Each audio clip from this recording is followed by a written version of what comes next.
கார்த்திகை தீபம் ஏன் கொண்டாடப்படுது அப்படின்னா, கார்த்திகை தீபம் சிவபெருமானின் அக்னி வடிவத்தை கொண்டாடுவதற்காகவும், இருளை அகற்றி ஒளியை பெருக்கவும், தீய சக்திகளை விரட்டவும் கொண்டாடப்படுகிறது.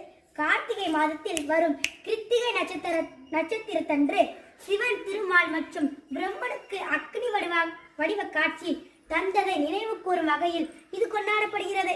கார்த்திகை மாத கிருத்திகை நட்சத்திரத்தில் திருமாலும் பிரம்மனும் அடிமுடி தேடி சிவனை அடைய முடியாமல் இருந்தபோது சிவன் அவர்களுக்கு அக்னி வடிவமாக தோன்றினார். இந்த நிகழ்வை நினைவு கூறும் வகையில்தான் திரு கார்த்திகை தீபம் ஏற்றப்படுகிறது. தீபங்கள் ஏற்றுவதன் மூலம் தீய சக்திகள் விலகும் என்ற நம்பிக்கை உள்ளது.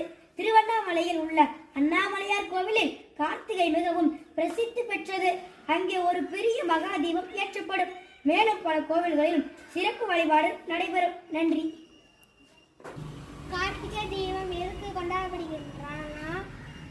பிரம்மனுக்கும் விஷ்ணுவுக்கும் சண்டை இடையில் சிவன் அக்னி வந்து நான் தான் பெரிய பெரிய பெரிய தெய்வம் என்று சொல்லி ஆங்காரத்தை அடக்கி வச்சுட்டு போவாங்க. ஓ, சூப்பர்.